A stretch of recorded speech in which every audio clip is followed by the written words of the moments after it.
Hello everyone, নমস্কার সবাইকে। Welcome to my another blog. অনেক দিন পরে আমি ভিডিও ব্লগ টক দিচ্ছি। এতদিন কেন জানি না দেয় নাই, ব্লগও করা হয় নাই, তেমন কোথাও যাওয়া হয় নাই।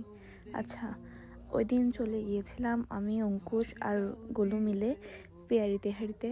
আমরা চিটাঙের সবাই তো জানি পেয়ারি তেহারি কোথায় অথবা কীরকম টেস্ট, এগুলো তো জানি। আর এটা হচ্ছে যে যারা তেহারি লাভার ওদের কাছে একটা ইমোশন। আর এখানের ডেকোরেশন অনেক সুন্দর। আচ্ছা, এটা চলে গিয়েছিলাম চকবাজারের পেয়ারি তেহারি আউটলেটে। এটা আরেকটা আউটলেট আছে যেটা আগ্রাবাদে, ওটাতেও যাওয়া হয়েছে, বাট এটাতে আসলাম কাছে আছে বাসা থেকে, তাই অত দূরে তো যাওয়া সম্ভব না তিনজনে। আর গোলু যে দুষ্ট, এই যে ও বসে গেছে, ও অনেক কথা বলতেছে, হাই দিচ্ছে। তারপর অঙ্কুশ ওই পাশে বসছে।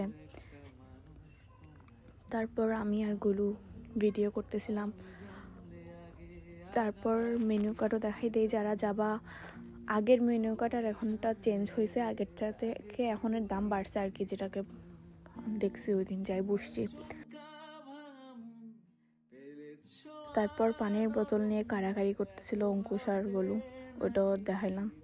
তারপর যে যার মতো অর্ডার দেওয়ার পরও অঙ্কুশ আবার মেনু কার্ড পড়তেছিল হুদাই। তারপর ও দেখতেছে কি বলতেছে, ওগুলা ভয়েস দিলে বুঝতে পারতাম, নিজেও ভুলে গেছি কি বলতেছিল।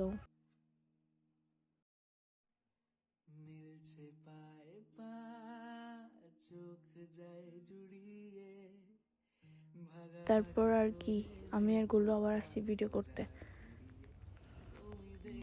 বাইরে বের হলে আমরা এগুলাই করি। আর ওর মেনু কার্ড দেখা শেষ হচ্ছে না, আর ওর পানি নিয়ে টানাটানি শেষ হচ্ছে না। তারপর খাবার চলে আসছে, বাট গরুর জন্য কোনো প্লেট আসে নাই, ওইটার জন্য ওয়েট করতেছিল। আমরা ভিডিও করতেছিলাম খাবারের, আরও ওয়েট করতেছিল। কি দুষ্ট দেখেন।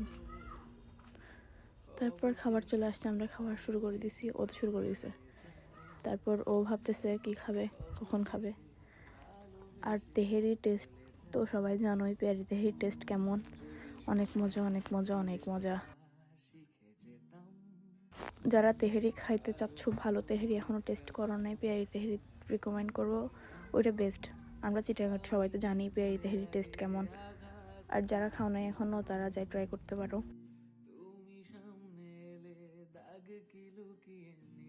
ওদের সার্ভিসও অনেক ভালো। ইভেন আমরা চিকেন, এটা মানে অলমোস্ট একটা পার্সনে ছিল, বাট ওরা বুঝতে আমরা যেহেতু চিকেনই খাবো, মাটন খাবো, বাট বিফটা খাইতে পারবো না আমরা, তাই ওরা আবার কষ্ট করে আমাদের জন্য ম্যানেজ করছিল। তো সার্ভিস